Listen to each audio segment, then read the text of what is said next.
Hi everyone, welcome back to my YouTube channel. Nasi ina porak chai se Jane mapum ne, asiga Jane liver ni, si totoi ni, siga leire thabi, siga tilau. Ado chaba ho jarage mayam. Adugo please like, share and subscribe to video mo mayam. So chaba ho jarage wangang da bida. First da ay Jane liver se hana tot kike. See. Morok ka taraf अच्छा तो खाइए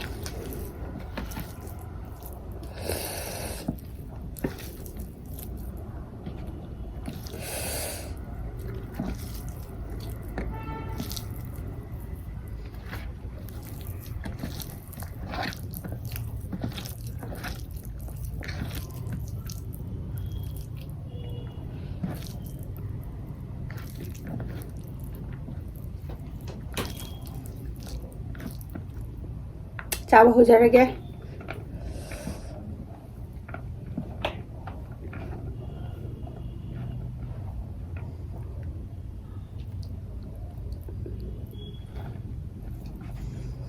खुद अनी न चंगदली यारदोरी तू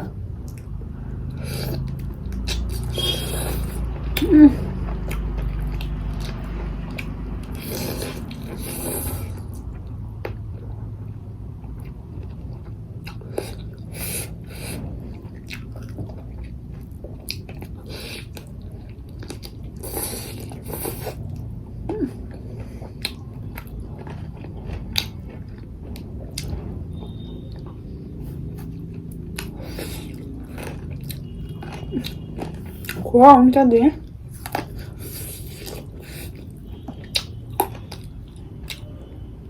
Mon lawa deh nak.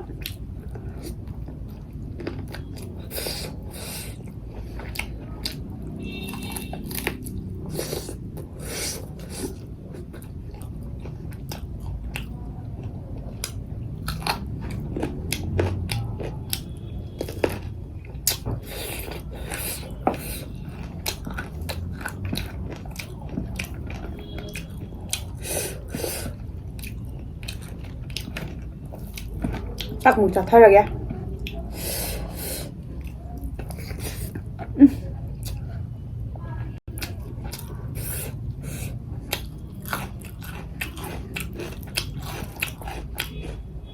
고하우 리레이 제보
Wow.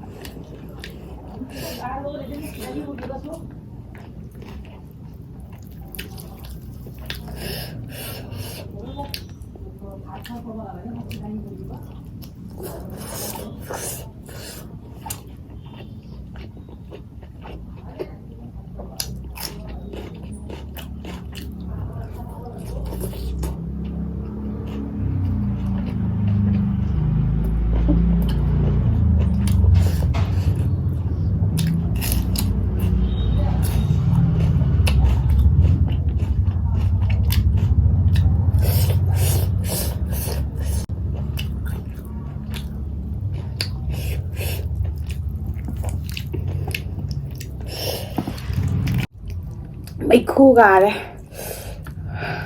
어제 이제 당겨라가 신이나 우마 사예 너무 인상 날라오기.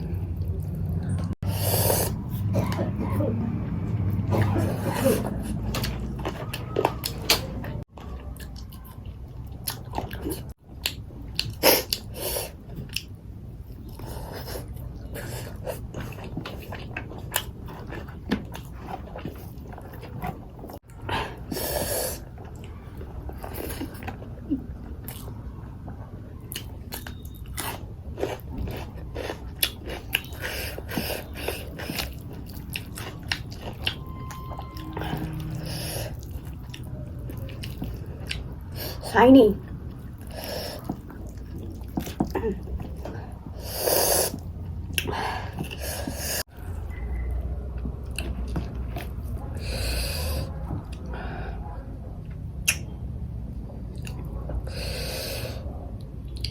Siga.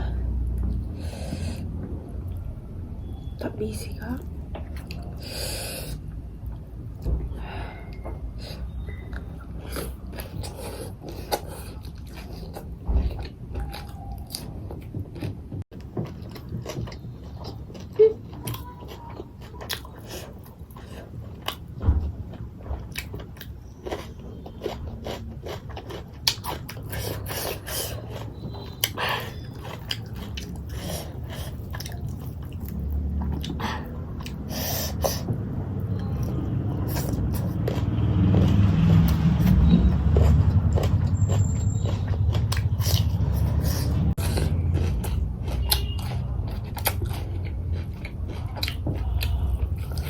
Chết wow đi.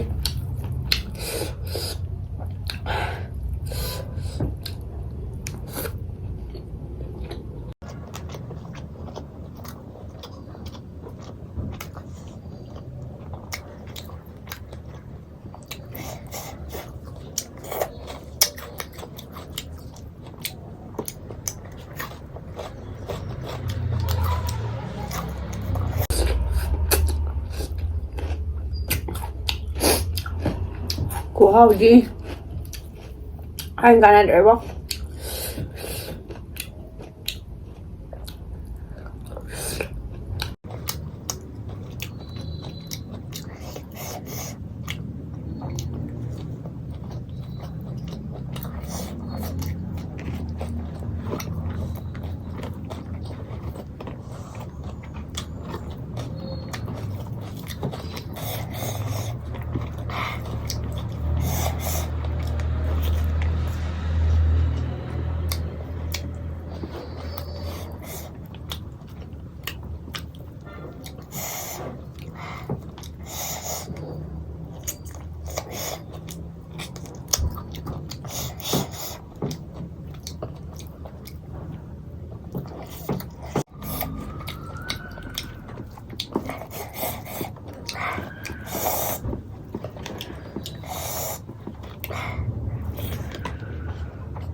Chuyện mà phải dòng tất xa kìa.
되게 고하네.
우리 후이만 싸게 덤비라게 진짜.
짜 tumning जानी बो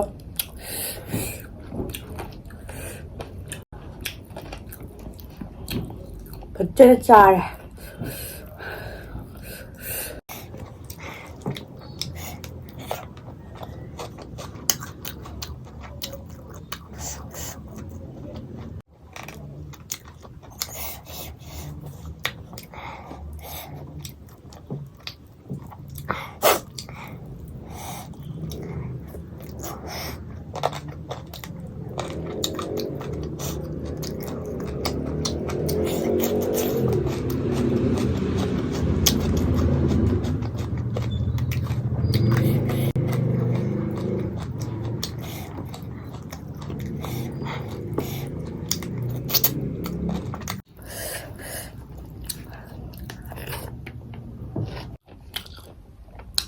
जेन जाबा भागिन थिएँ म्याम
짜고 저래 면